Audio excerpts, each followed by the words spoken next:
Existe un error. Solo uno. Y es responsable de la muerte de más orquídeas en hogares de todo el mundo que todas las plagas, hongos y enfermedades juntos. Probablemente estás cometiendo ese error ahora mismo, mientras me escuchas. Y aquí está lo trágico. Lo estás cometiendo creyendo que estás cuidando bien de tu planta. Lo estás cometiendo por amor. Lo estás cometiendo porque alguien te dijo que así se cuida una orquídea. Y ese cuidado mal dirigido es exactamente lo que está matando tus plantas, una por una. Voy a decirte cuál es ese error. Voy a explicarte por qué sucede. Y voy a mostrarte, basado en décadas observando orquídeas vivas y muertas, cómo revertirlo a partir de hoy. Pero antes necesito que entiendas una cosa. Lo que vas a escuchar ahora contradice casi todo lo que te han dicho. Contradice lo que tu madre te dijo. Contradice lo que aquella persona de la floristería te contó. Contradice esa tarjetita de cuidados que venía pegada a la maceta cuando compraste la planta. Porque la verdad sobre las orquídeas es contraintuitiva. Profundamente contraintuitiva. Y hasta que entiendas eso, tus plantas seguirán muriendo. Presta mucha atención a lo que viene ahora. La orquídea no es una planta común. Cuando compras una Phalaenopsis en el supermercado, esa con flores grandes en forma de mariposa, no estás comprando una planta de maceta. Estás comprando una planta que, en la naturaleza, vive aferrada a troncos de árboles a 20 metros de altura, en las selvas tropicales húmedas del sudeste asiático. Sus raíces nunca, en millones de años de evolución, han estado enterradas en tierra. Nunca. Esas raíces evolucionaron para permanecer expuestas al aire, agarradas a la corteza de los árboles, absorbiendo humedad de la neblina matinal y de la lluvia que escurre por el tronco. Esto es lo que llamamos epifitismo. La orquídea es una planta epífita. Vive sobre otras plantas, no en el suelo. Y aquí está la primera pregunta que quiero que te hagas a ti mismo. Si la orquídea evolucionó para vivir con las raíces expuestas, al aire libre, aferrada a un árbol, ¿qué crees que sucede cuando la pones en una maceta cerrada, con sustrato encharcado, regándola toda la semana porque tienes miedo de que se muera de sed? Te cuento qué sucede. Se ahoga, se asfixia, se pudre de dentro hacia afuera. Y cuando notas las hojas amarillas y las raíces blandas y babosas, casi siempre ya es demasiado tarde. Pero me estoy adelantando. Déjame retroceder un poco. Lo mismo se aplica a la Cattleya, con esas flores grandes y vistosas que la gente usa en corsajes. Lo mismo con Dendrobium, con esas varas verticales cubiertas de flores. Lo mismo con Vanda, esas orquídeas que ves colgadas en cestos con las raíces desnudas balanceándose en el aire. Lo mismo con Oncidium, la lluvia de oro, con sus racimos de pequeñas flores amarillas. Lo mismo con Cymbidium, la orquídea barco, con sus largas varas arqueadas. Cada uno de esos géneros, cada uno de ellos, viene de ambientes donde las raíces respiran, donde viven en el aire, donde se agarran a superficies pero nunca quedan enterradas. Y aún así, ¿qué hace casi todo principiante? Trata a la orquídea como si fuera una rosa, como si fuera una violeta, como si fuera un helecho. La riega con cronograma fijo, mantiene el sustrato húmedo, la abona como cualquier otra planta de interior. Y después se pregunta por qué. 3 meses después, las hojas están blandas, las flores se han caído y la planta se está muriendo. Aquí está la pregunta que intriga incluso a cultivadores experimentados. ¿Por qué orquídeas que parecen idénticas, en macetas idénticas, con cuidados idénticos, se comportan de formas tan diferentes? ¿Por qué una florece durante meses y la otra nunca vuelve a florecer? ¿Por qué una sobrevive 5 años y la otra se desploma en 5 semanas? La respuesta no es suerte, no es mano verde, es biología. Biología específica, precisa, evolutiva.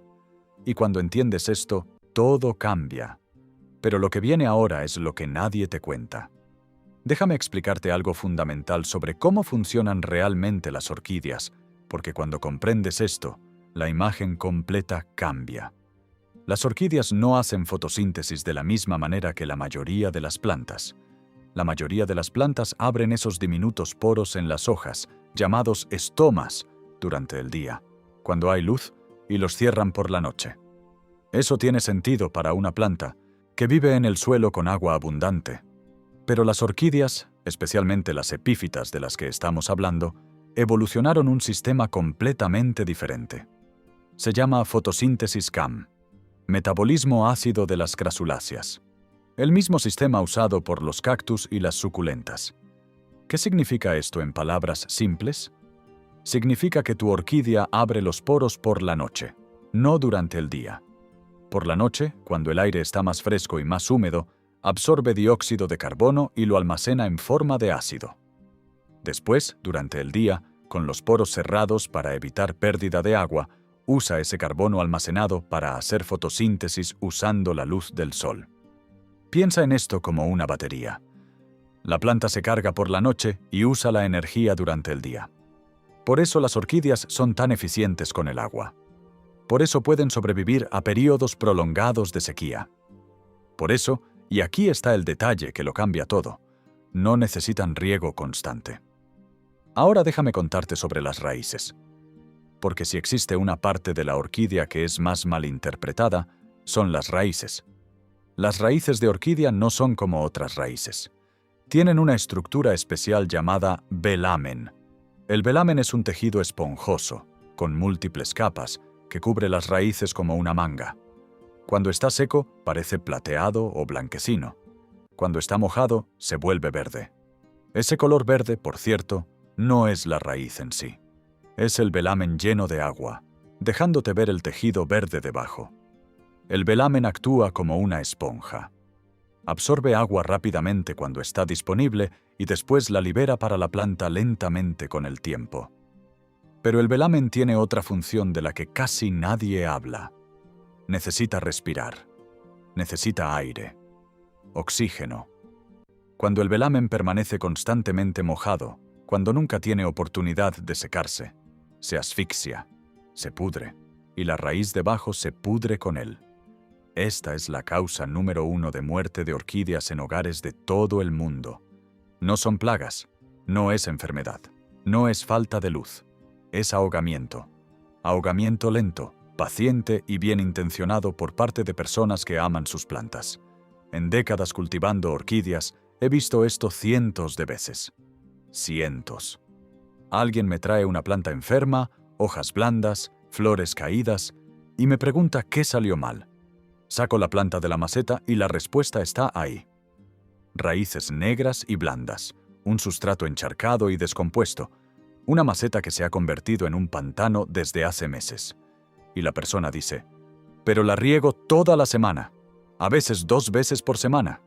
Siempre mantengo el sustrato húmedo. Ese es exactamente el problema. Aquí hay un mito que necesito desmontar ahora mismo, porque mata más orquídeas que cualquier otra creencia. El mito de que debes regar las orquídeas con cubos de hielo. Lo has escuchado, ¿verdad? Pon 3 cubos de hielo en el sustrato una vez por semana. Es conveniente. Es medido. Parece gentil. Y está catastróficamente equivocado. Las orquídeas vienen de ambientes tropicales. Sus raíces nunca, en toda su historia evolutiva, encontraron hielo. Cuando pones hielo en las raíces, estás causando shock térmico. Estás dañando el delicado tejido del velamen. Estás desacelerando el metabolismo. La American Orchid Society ha sido clara sobre esto durante años. Pero el mito persiste porque se vende como fácil y limpio. Fácil no significa correcto. Conveniente no significa bueno. Deja de usar hielo. Riega tu orquídea con agua a temperatura ambiente, de la forma correcta, como te explicaré en un momento. Déjame profundizar más en la biología, porque hay algo más que la mayoría de las personas nunca aprende. Las orquídeas tienen, en su ambiente natural, una sociedad invisible con hongos. Se llama asociación micorrícica o micorriza. En la naturaleza, las semillas de orquídea, que son finas como polvo, las semillas más pequeñas del reino vegetal, no pueden germinar solas. Necesitan un hongo específico para colonizarlas y proporcionar nutrientes durante las primeras etapas de la vida. Esa sociedad continúa a lo largo de la vida de la planta en muchas especies. El hongo vive entre las raíces, intercambiando minerales y agua por azúcares que la planta produce. En el cultivo doméstico, normalmente sustituimos esa relación fúngica con fertilización controlada, pero vale la pena saber que existe. Explica por qué las orquídeas son tan sensibles a la calidad del sustrato. Explica por qué no prosperan en ambientes estériles o contaminados. Explica por qué un sustrato saludable, lleno de vida orgánica, tiene mejor desempeño que una bolsa nueva de tierra genérica. Y después están los pseudobulbos. Si tienes una Cattleya, una Dendrobium, una Oncidium o una Cymbidium, ya los has visto. Esas estructuras hinchadas, muchas veces verticales, en la base de las hojas. El pseudobulbo es una reserva de agua y nutrientes. Es un tanque. Es lo que le permite a la planta sobrevivir a períodos de sequía en la naturaleza. Cuando el pseudobulbo está firme y lleno, la planta tiene reservas. Cuando empieza a arrugarse, marchitarse o encogerse, la planta está sufriendo estrés prolongado, normalmente deshidratación o daño en las raíces. La Phalaenopsis no tiene pseudobulbos, y por eso sus hojas gruesas cumplen la misma función. Las hojas espesas y coriáceas de la Phalaenopsis son su tanque de agua. Cuando esas hojas se ponen blandas o se arrugan, el mensaje es el mismo. Algo está mal con las raíces o con la hidratación. Existe otro concepto que pocos comprenden, la dormancia. Muchas orquídeas, especialmente Dendrobium y Cymbidium, pasan por un período de dormancia cada año. Durante ese tiempo, necesitan menos agua, menos abono y muchas veces temperaturas más bajas. Si continúas tratando a la planta de la misma forma todo el año, estás impidiendo el ciclo natural de descanso que dispara la floración futura. Por eso tantas personas se quejan de que la orquídea floreció una vez cuando la compraron y nunca más. No es que la planta no pueda florecer, es que no la estás dejando descansar. No la estás dejando experimentar la variación estacional que necesita.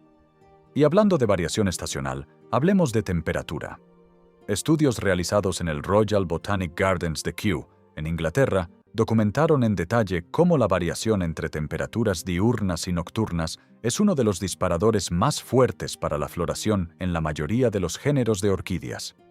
La variación ideal es de aproximadamente 10 grados Fahrenheit, es decir, la noche debe ser aproximadamente 10 grados Fahrenheit más fría que el día.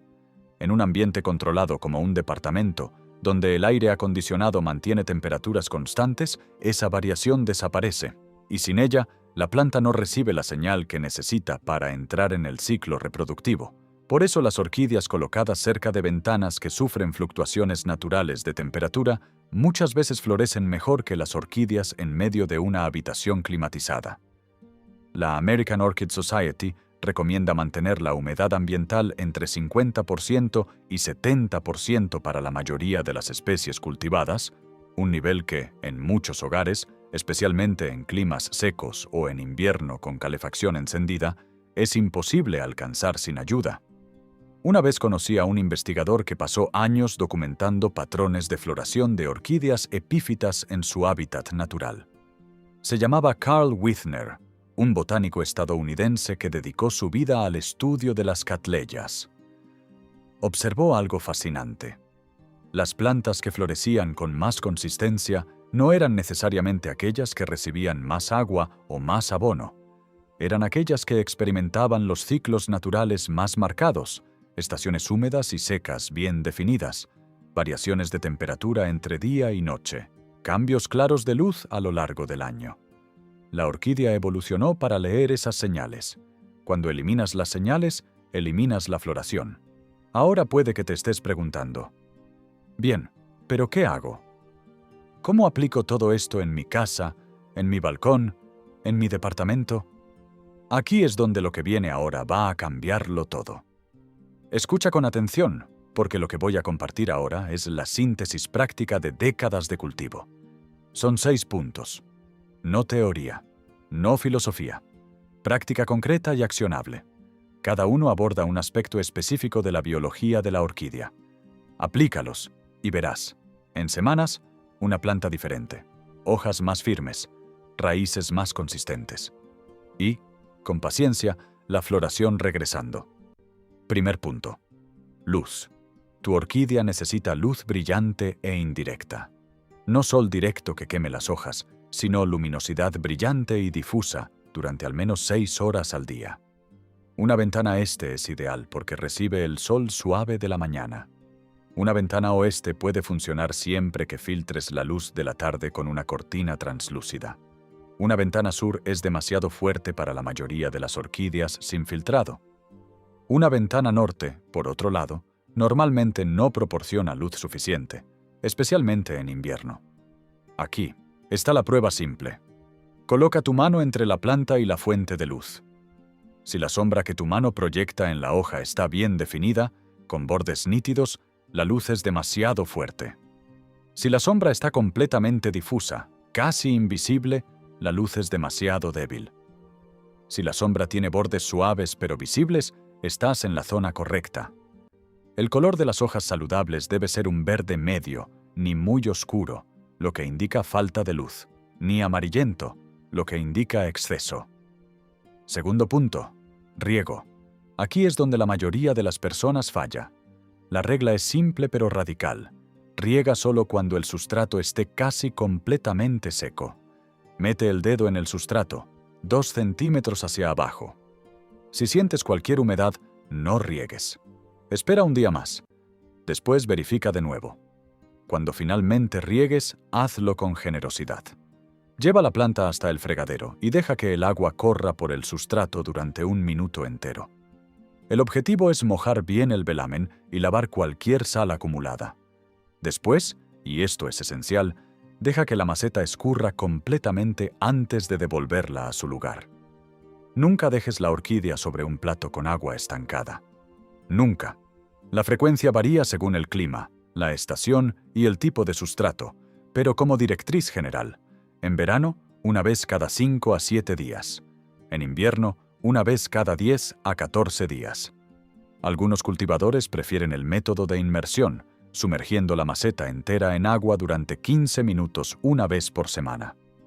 Ambos métodos funcionan siempre que respetes el intervalo de secado. Recuerda, no es el riego lo que mata la orquídea, es no dejar que las raíces se sequen entre los riegos. Tercer punto, sustrato. Esto es algo de lo que casi nadie habla, pero es crucial. Las orquídeas no deben plantarse en tierra común de jardinería. Nunca. El sustrato ideal es una mezcla de materiales que imitan el ambiente natural de la corteza de árbol. Corteza de pino en pedazos medianos, esfagno en cantidad controlada, carbón vegetal, perlita y a veces chips de coco. La proporción depende del género, pero una mezcla versátil es más o menos 70% de corteza de pino, 15% de carbón y 15% de esfagno o perlita. Ese sustrato tiene algo fundamental. Permite que el aire circule alrededor de las raíces. Las raíces respiran, el agua pasa y drena. No hay humedad acumulada asfixiando el velamen. Y aquí está el detalle que lo cambia todo. El sustrato se descompone con el tiempo. Después de 18 a 24 meses, la corteza de pino se rompe, se compacta, retiene más agua de la que debería y comienza a comportarse como tierra. Es ahí cuando necesitas trasplantar. Trasplantar no es opcional, es mantenimiento preventivo. Márcalo en el calendario. Cuarto punto, humedad. Las orquídeas necesitan humedad ambiental entre 50% y 70%. En la mayoría de los hogares, especialmente en climas secos o en invierno, la humedad ambiental está muy por debajo de eso. La solución no necesita ser cara. Puedes usar bandejas de humedad, platos bajos llenos de piedrecitas y agua colocados debajo de las macetas. El agua se evapora y aumenta la humedad local sin mojar las raíces. Puedes agrupar tus plantas. Las plantas generan humedad a su alrededor a través de la transpiración, y agrupar varias plantas crea un microclima. Puedes usar pequeños humidificadores en el ambiente. Evita rociar las hojas todos los días, especialmente en ambientes sin buena ventilación, porque el agua estancada en las hojas puede favorecer enfermedades fúngicas. La humedad debe estar en el aire, no en la superficie de las hojas. Quinto punto, temperatura y circulación de aire. La mayoría de las orquídeas cultivadas en casa prospera en temperaturas entre 18 grados Celsius y 27 grados Celsius durante el día, con una caída de aproximadamente 5 grados Celsius por la noche. Esa variación día-noche, como mencioné antes, es lo que muchas veces dispara la floración. La circulación de aire es igualmente importante. En la naturaleza, las orquídeas viven con movimiento constante de aire, el viento que pasa por el dosel del bosque.